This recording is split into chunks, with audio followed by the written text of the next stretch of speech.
Continuamos nuestro estudio hoy en el libro de Números y llegamos al capítulo 25. En este capítulo 25 encontramos la fornicación de Israel con las moabitas y cómo el pueblo de Israel adopta la idolatría de los moabitas. Todo esto constituye la doctrina de Balaam. Este es el último de los 4 capítulos que narran la historia del extraño profeta llamado Balaam. En este capítulo 25 veremos la cosa más sutil y satánica en cuanto a lo que hizo este hombre Balaam. Hemos descubierto ya el camino de Balaam, es decir, el camino de la codicia. Buscaba el todopoderoso Señor dinero, y estaba dispuesto a sacrificar todos sus principios morales y espirituales para obtenerlo. Vimos también en la epístola de San Judas Apóstol acerca del error de Balaam. Y dijimos que su error consistió en no reconocer el hecho de que Dios podía declarar justos a los pecadores que confían en Él. Hay multitudes que se sientan en los bancos de las iglesias hoy en día, amigo oyente, y se paran en los púlpitos que tampoco reconocen el hecho de que Dios justifica a los pecadores. Dios declara justos a los pecadores si tienen una fe sencilla en Jesucristo. Apocalipsis 2:14 nos informa acerca de la cosa detestable que hizo Balaam. Dice allí, «Pero tengo unas pocas cosas contra ti, que tienes ahí a los que retienen la doctrina de Balaam, que enseñaba a Balac a poner tropiezo ante los hijos de Israel, a comer de cosas sacrificadas a los ídolos y a cometer fornicación». Ahora, cuando Balaam vio que no le era posible maldecir a Israel, decidió entonces enseñarle a Balac una manera cómo podría lograr la maldición de este pueblo. ¿Sabe usted lo que fue? Pues infiltrarse entre los israelitas en su propio campamento. Balac no pudo pelear contra este pueblo y por tanto Balaam le aconsejó a unirse con ellos y a corromperlos desde adentro. Vamos a leer ahora esta sección. Leamos los versículos 1 hasta el 3 de este capítulo 25 de Números. Moraba Israel en Sittim, y el pueblo empezó a fornicar con las hijas de Moab, las cuales invitaban al pueblo a los sacrificios de sus dioses, y el pueblo comió y se inclinó a sus dioses. Así acudió el pueblo a Baal Peor, y el furor de Jehová se encendió contra Israel. ¿Ya vio usted lo que pasó? Como Balaam se dio cuenta que no le era posible maldecir a Israel, optó entonces por aconsejar al rey moabita a que entrara al campamento de los israelitas, que su pueblo se infiltrara con los israelitas, que se casara con ellos, y les hiciera adoptar la idolatría para desviarlos de su Dios. Estamos seguros que les dijeron a los israelitas que no debían ser tan estrechos o fanáticos, como dicen otros, en sus creencias religiosas. Insistieron en que ellos eran muy tolerantes. Convidaron a los israelitas a venir y a adorar con ellos. Pero lo interesante es que ellos nunca acompañaron a los israelitas en la adoración de ellos. Siempre es interesante notar el hecho de que aquellos que ostentan una teología liberal, que rehúsan aceptar las doctrinas básicas de la Biblia, son los que siempre quieren que el verdadero creyente venga a su bando y se ponga de acuerdo con ellos. Sin embargo, se jactan de su tolerancia, calificando al verdadero creyente como muy estrecho en su punto de vista o fanático. Es que la tendencia natural del corazón humano, amigo oyente, es siempre ir hacia abajo y lejos de Dios. Es por eso mismo que la mafia y el crimen organizado prosperan hoy en día. Sí, amigo oyente, y es también por esto que prosperan tanto los fraudes en el campo de la religión. Hay instituciones de educación hoy en día que no son nada más que fraudes religiosos. Sin embargo, alguien dirá, pero mire usted cómo prosperan y cómo la gente las apoya y las sostiene. Pero claro, amigo oyente, estas cosas interesan al hombre natural y es también por eso mismo que hay quienes creen que nosotros somos necios porque enseñamos la Biblia.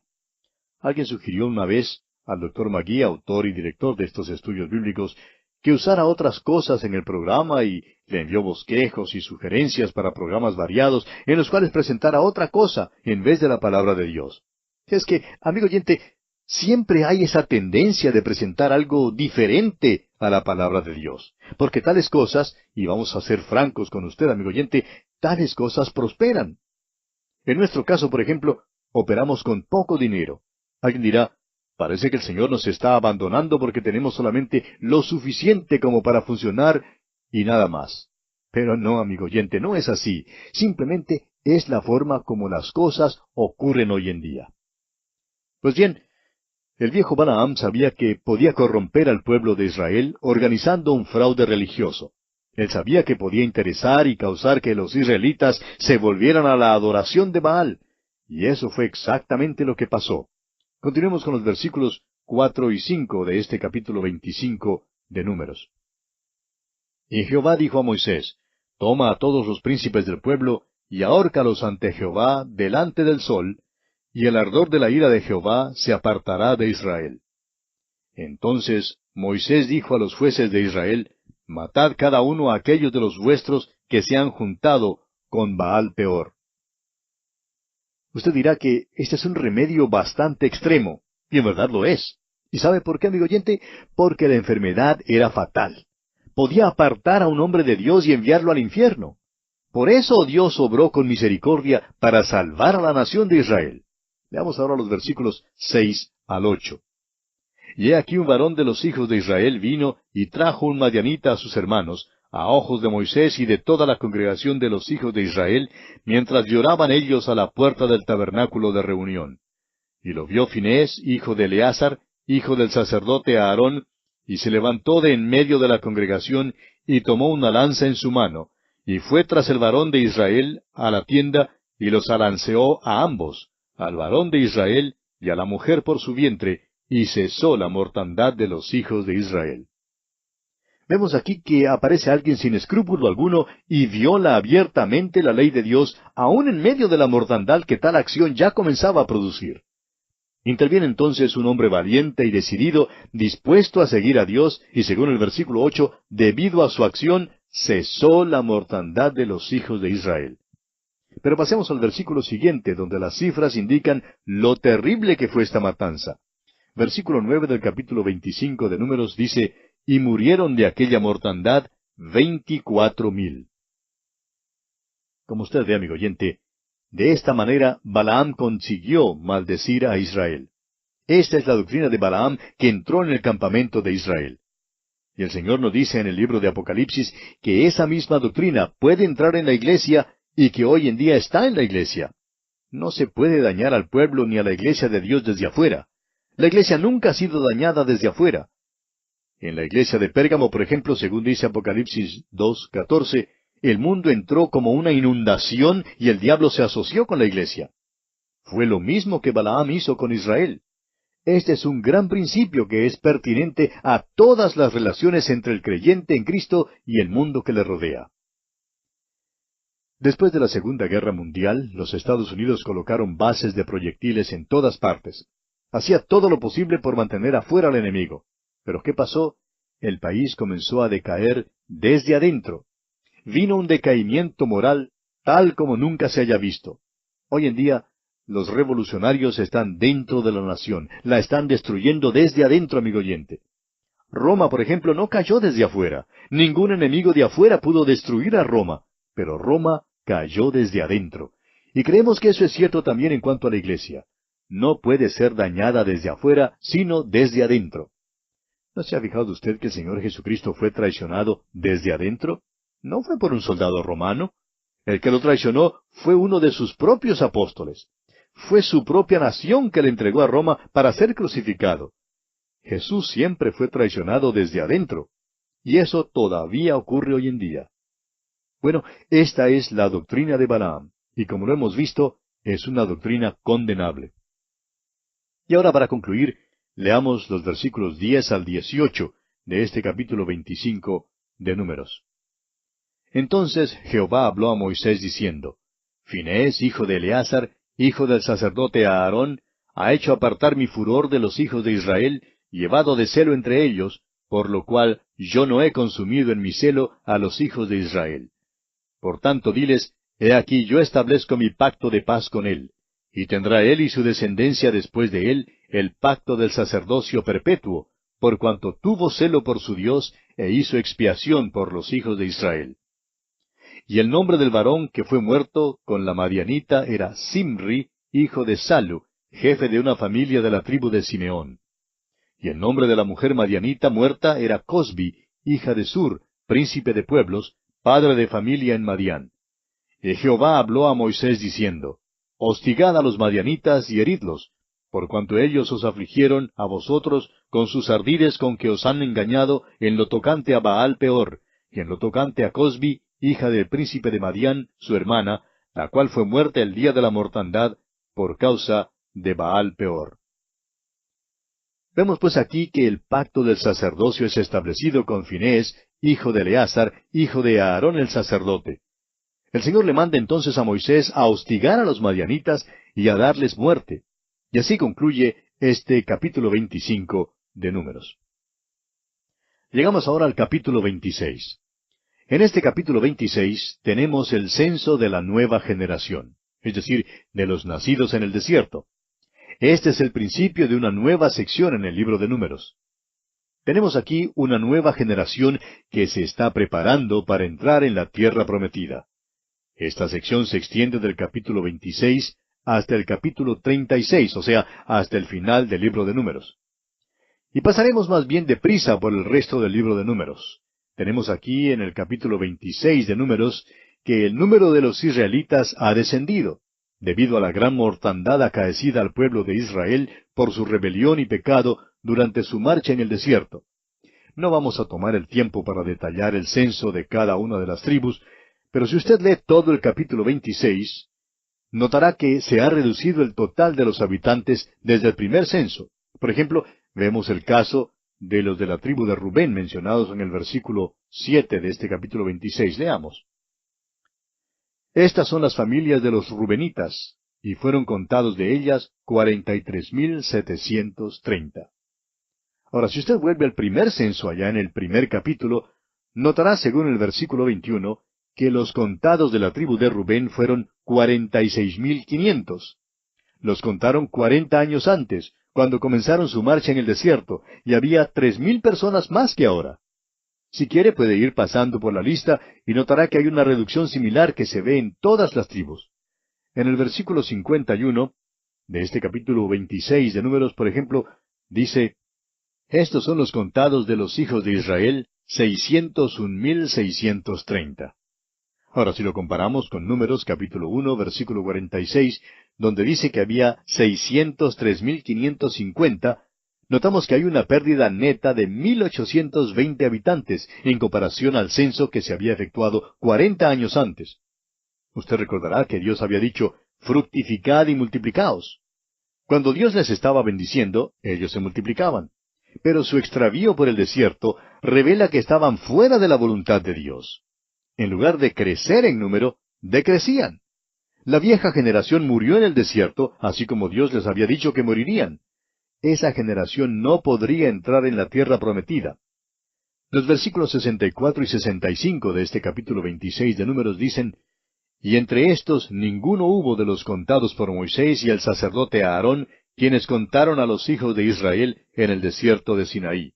Porque Jehová había dicho de ellos, morirán en el desierto, y no quedó varón de ellos, sino Caleb, hijo de Jefone, y Josué, hijo de Nun.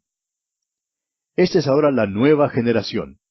Todos aquellos que formaban parte de la vieja generación, aquellos que eran mayores de 20 años cuando entraron en el desierto, han muerto. Dios no hizo responsables a los que tenían menos de 20 años. Y esto puede darnos alguna indicación en cuanto a la edad de la responsabilidad. ¿Cuándo se alcanza? No lo sabemos, y no queremos sugerir que sea a los 20 años, pero creemos que es una edad mayor que la que muchos de nosotros sospechamos que es. Esta es pues una nueva generación con la excepción de 2 hombres, y vamos a conocer mejor a estos 2 hombres interesantes cuando lleguemos al libro de Josué. Y aquí concluimos el capítulo 26 de Números. Llegamos ahora al capítulo 27.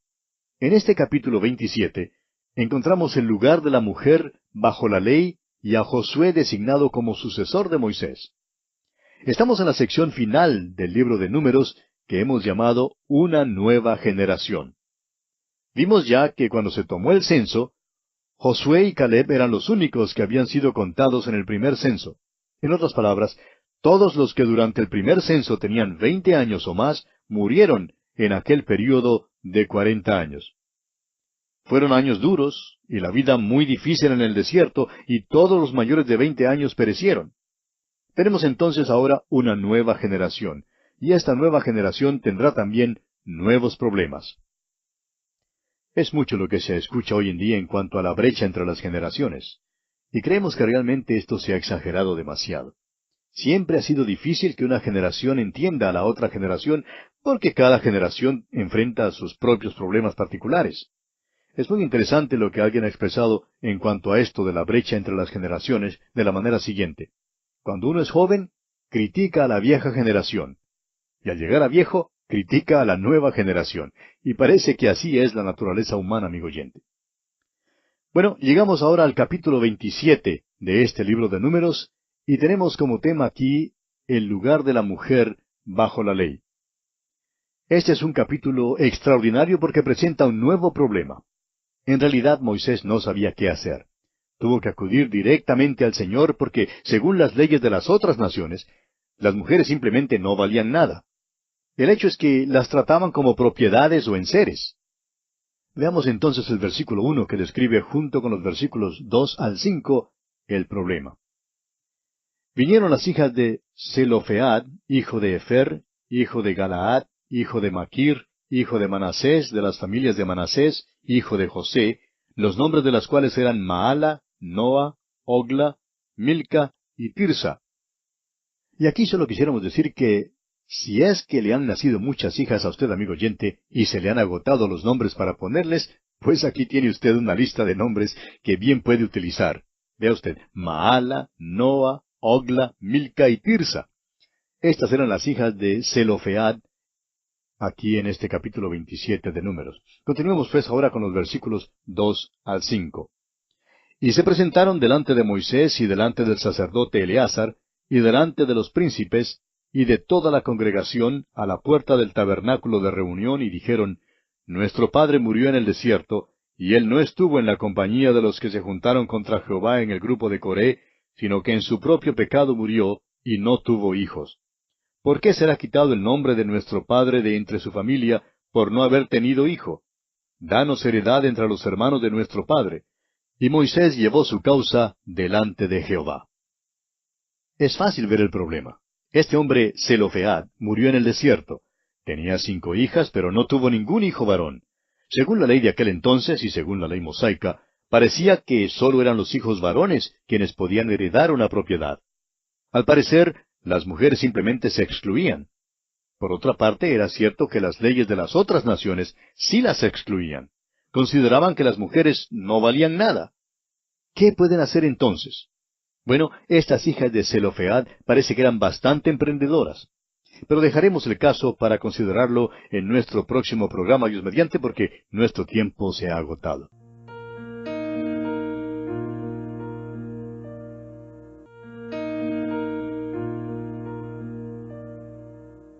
Continuamos hoy estudiando el capítulo 27 de Números, que comenzamos en nuestro programa anterior, y decíamos que Moisés estaba encarando un problema que no sabía en realidad cómo resolver.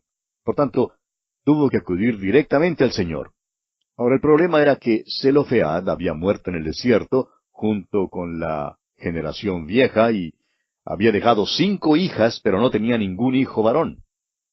Y según la ley de aquel entonces, y de acuerdo con la ley mosaica, parecía que sólo eran los hijos varones quienes podían heredar una propiedad. Al parecer, las mujeres simplemente quedaban excluidas. Por otra parte, era verdad que las leyes de las otras naciones sí las excluían. Consideraban que las mujeres no valían nada.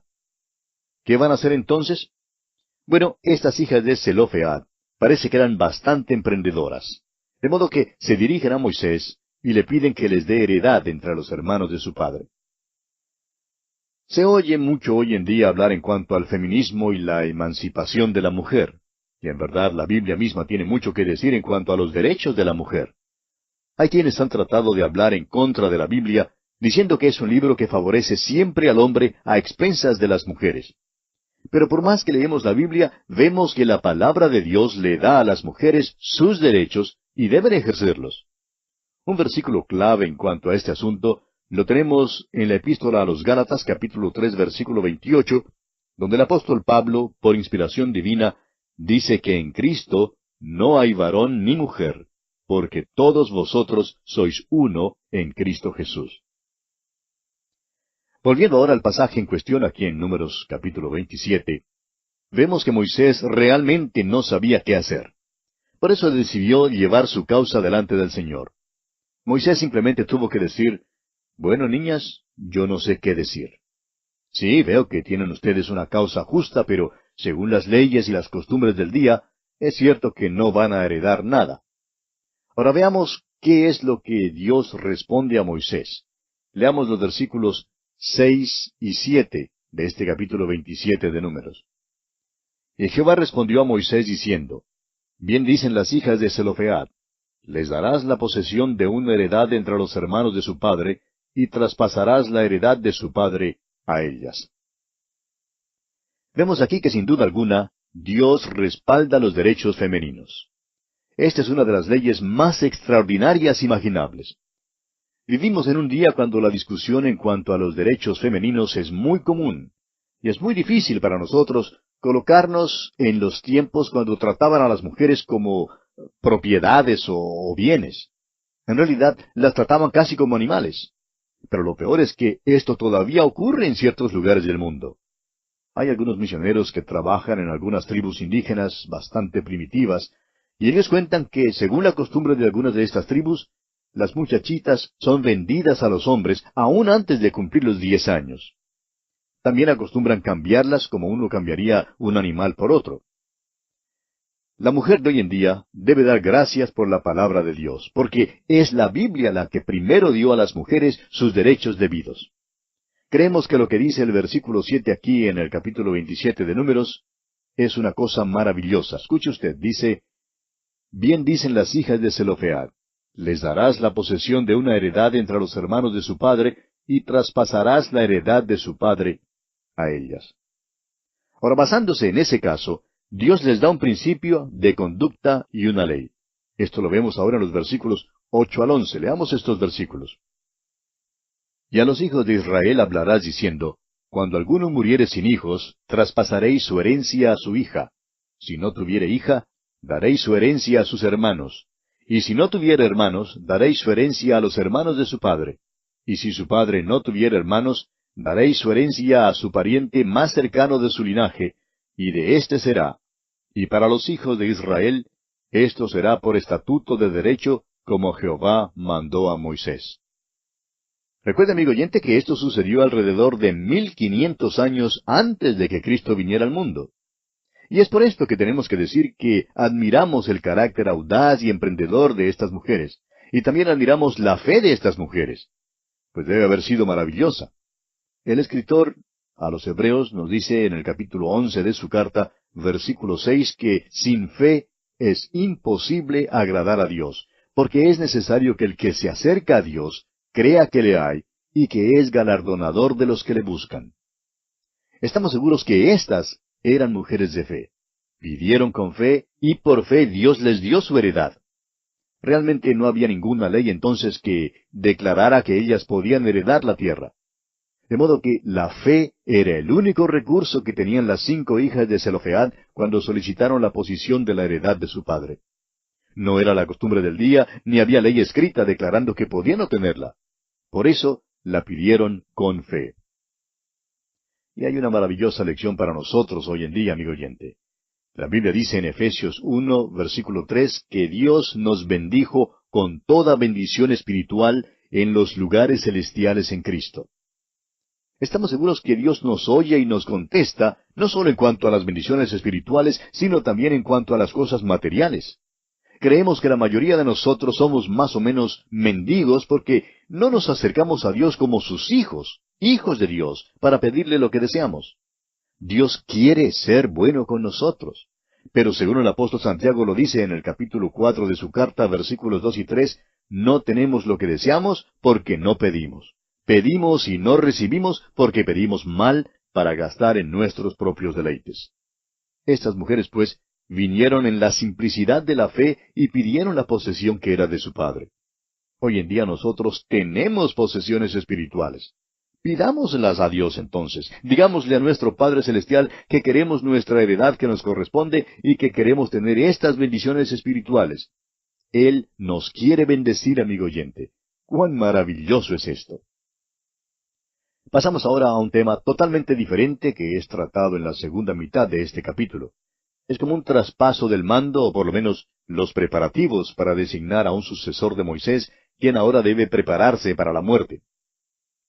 Llegamos aquí a una porción un poco triste. Hemos estado siguiendo a Moisés por mucho tiempo. En realidad, él es el autor de los libros del Antiguo Testamento que hemos estado estudiando hasta ahora, y por tanto, hemos estado con él desde el Génesis hasta ahora. Pues bien, ahora tiene que prepararse para partir de esta escena terrenal. Leamos los versículos 12 hasta el 14 de este capítulo 27 de Números. Jehová dijo a Moisés, sube a este monte Abarim, y verás la tierra que he dado a los hijos de Israel. Y después que la hayas visto, tú también serás reunido a tu pueblo, como fue reunido tu hermano Aarón.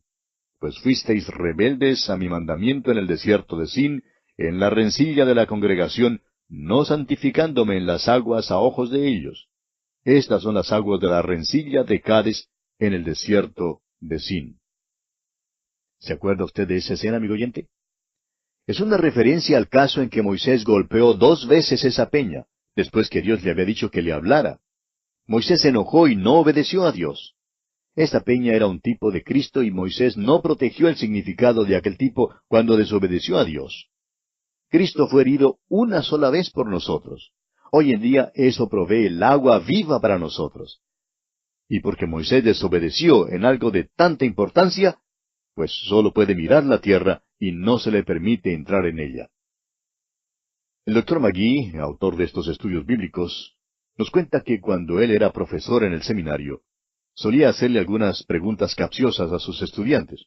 Una de ellas era si había o no entrado Moisés en la tierra prometida. Y la mayoría de los estudiantes decían que no había entrado. Pero de vez en cuando había un estudiante que contestaba que sí, que Moisés había entrado en la tierra prometida. Y claro que entró, amigo oyente, pues estuvo allí con el Señor Jesucristo en el monte de la Transfiguración. Claro es que eso fue después de su muerte. Aquí Moisés solo pudo echarle un vistazo a la tierra prometida. Dios no le permitió entrar en la tierra en ese entonces, y es un hecho que la desobediencia impide que nosotros entremos en nuestras posesiones espirituales. Si dudamos o no creemos en Dios, esto siempre conduce a la desobediencia. Y esto fue exactamente lo que le pasó a Moisés. Hoy en día, amigo oyente, la desobediencia también nos roba a muchos de nosotros.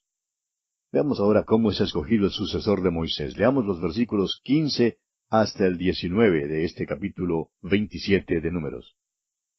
Entonces respondió Moisés a Jehová diciendo, Ponga Jehová, Dios de los espíritus de toda carne, un varón sobre la congregación, que salga delante de ellos y que entre delante de ellos, que los saque y los introduzca, para que la congregación de Jehová no sea como ovejas sin pastor. Y Jehová dijo a Moisés, Toma a Josué, hijo de Nun, varón en el cual hay espíritu, y pondrás tu mano sobre él. Y lo pondrás delante del sacerdote Eleazar, y delante de toda la congregación, y le darás el cargo en presencia de ellos. Tenían que nombrar a un sucesor para tomar el lugar de Moisés. Tenía que ser un hombre lleno del Espíritu. Y permítanos, amigo oyente, poner en claro que la imposición de manos no fue lo que causó que fuese lleno del Espíritu. Este rito de por sí no le dio ningún poder. Lo único que puede ser transmitido mediante la imposición de manos son los microbios. Lo que sí indica es una sucesión o identificación con alguien o con cierto propósito. Usted recordará que la Iglesia, según el libro de los Hechos, puso sus manos sobre Pablo y Bernabé y los envió a Antioquía. Ahora, ¿les dio esto algún poder especial? De ninguna manera, amigo oyente. El poder viene por el Espíritu Santo de Dios. Fue para mostrar que debían representar a la Iglesia. La Iglesia reconoció así su asociación con estos 2 hombres en el empeño misionero. Este es el verdadero significado de la imposición de manos. Bien, Josué entonces es el que va a ser el sucesor de Moisés. Después que Moisés entregue la obra, este hombre Josué es quien se dedicará a ella. Aprenderemos mucho más en cuanto a este hombre cuando lleguemos a nuestro estudio allá en el libro de Josué. Y queremos decir aquí que creemos que Josué fue el hombre más sorprendido en todo el campamento cuando le escogieron como sucesor de Moisés. En cierta manera, Él era el hombre más improbable para suceder a Moisés. ¿Y sabe por qué, amigo oyente? Porque era un hombre común y corriente, un hombre ordinario, digamos. Ninguno sale diciendo aquí que Josué tenía gran potencial, que tenía gran habilidad para ser líder, ni ninguna de estas cosas que tanto se oye decir hoy en día. Al parecer Josué no tenía estas cualidades. Era un hombre ordinario. Y esto es muy importante reconocerlo porque Josué revela lo que Dios puede hacer con un hombre ordinario. Y tenemos que decir que el libro de Josué siempre nos ha servido de muchísimo ánimo. Josué y también el libro de los jueces. Estos dos libros revelan el hecho de que Dios puede tomar a hombres ordinarios y si quieren ser usados por Él, y si se entregan a Él, Dios toma a tales hombres y los usa. Esto quiere decir que me puede usar a mí porque soy ordinario. Y significa que muy bien puede usarle a usted también, amigo oyente. Por tanto, Josué es el escogido. Es nombrado para tomar el lugar de Moisés. En el tiempo debido, después de la muerte de Moisés, que se describe al fin del libro de Deuteronomio, Josué se hace cargo de la obra. Leamos entonces los versículos 22 y 23 de este capítulo 27 de Números. Y Moisés hizo como Jehová le había mandado, pues tomó a Josué y lo puso delante del sacerdote Eleazar y de toda la congregación, y puso sobre él sus manos, y le dio el cargo, como Jehová había mandado por mano de Moisés. Y aquí concluye el capítulo 27 de Números. Llegamos ahora al capítulo 28. En este capítulo 28 tenemos la ley para las ofrendas. Realmente, tanto el capítulo 28 como el capítulo 29 de Números tratan este tema de la ley de las ofrendas. No queremos emplear el tiempo entrando en muchos detalles en cuanto a estas ofrendas. A veces nos preguntamos, ¿por qué será que Dios presenta tantos detalles sobre estas ofrendas? Francamente, los encontramos algo tediosos, y esto es especialmente cierto en estos tiempos cuando ya no se acostumbra a ofrecer sacrificios sangrientos. Pero creemos que todas estas instrucciones eran fastidiosas también para ellos. Cuán escrupulosos tenían que ser en cada aspecto de la ofrenda de Dios. Ahora, ¿por qué tantos detalles? Hay una cosa aquí que es tan maravillosa que no queremos que usted la pierda de vista, amigo oyente. En realidad, es el carácter precioso de Cristo, lo que resalta en esta porción. Podríamos decir que aquí, en estos sacrificios, se describe la gloria eterna de Jesucristo. Leamos, pues, los primeros dos versículos de este capítulo 28 de Números. Habló Jehová a Moisés diciendo, Manda a los hijos de Israel y diles, Mi ofrenda, mi pan con mis ofrendas encendidas en olor grato a mí, guardaréis, ofreciéndomelo a su tiempo. ¿Se fija usted en el énfasis sobre el pronombre mi ofrenda, mi pan, mis ofrendas encendidas en olor grato a mí? Amigo oyente, es que la verdadera adoración consiste en pensar los pensamientos de Dios junto con Él. ¿Cuánta adoración hoy en día en nuestros cultos es simplemente una actividad sin objeto? La verdadera adoración es pensar los pensamientos de Dios junto con Él. ¿En qué piensa Dios cuando habla de mi ofrenda, mi pan y mis ofrendas encendidas? Recordemos que en el libro de Levítico nos enteramos de 5 ofrendas diferentes. 3 de ellas eran ofrendas de grato olor y 2 eran ofrendas de olor no grato. Las ofrendas de olor grato hablan de la persona de Cristo, y las de olor no grato hablan de la obra de Cristo. Vemos entonces que este capítulo 28 de Números comienza con la ofrenda de olor grato, el holocausto. Leamos entonces el versículo 3 de este capítulo 28 de Números. Y les dirás, esta es la ofrenda encendida que ofreceréis a Jehová, 2 corderos sin tacha de 1 año, cada día será el holocausto continuo. Cada día debía haber un holocausto continuo. Dios lo llama mi ofrenda. Esto es lo que Dios piensa en cuanto a la persona de Cristo. Esto no es lo que Dios piensa en cuanto a la obra de Cristo, ni es lo que pensamos nosotros en cuanto a Cristo. Esto es lo que Dios piensa en cuanto a Él. Es por causa de Él, de quién es Él, que su obra tiene valor alguno. La verdadera adoración es pensar los pensamientos de Dios junto con Él. Dios está plenamente satisfecho con Jesucristo, y Dios también está igualmente satisfecho con la obra en la cruz debido a quién es Jesucristo. ¿Qué le parece esto a usted, amigo oyente? ¿Está usted satisfecho con Jesucristo? Jesús le ha convidado a venir a Él y le hará descansar de sus cargas tan pesadas. ¿Ha traído usted su carga de pecado a la cruz? ¿Le ha dicho a Dios, acepto a tu Hijo como mi Salvador? Amigo oyente, cuán maravilloso es Él. Él es quien deleita a Dios. Si Él no fuera quien es, entonces lo que Él hizo no tiene significación alguna. Veamos ahora los versículos 4 al 8 de este capítulo 28 de Números. Un cordero ofrecerás por la mañana, y el otro cordero ofrecerás a la caída de la tarde. Y la 10ª parte de un efa de flor de harina, amasada con un cuarto de un hin de aceite de olivas machacadas en ofrenda. Es holocausto continuo, que fue ordenado en el monte Sinaí para olor grato, ofrenda encendida a Jehová. Y su libación, la 4ª parte de un hin con cada cordero. Derramarás libación de vino superior ante Jehová en el santuario. Y ofrecerás el 2º cordero a la caída de la tarde, conforme a la ofrenda de la mañana, y conforme a su libación ofrecerás ofrenda encendida en olor grato a Jehová.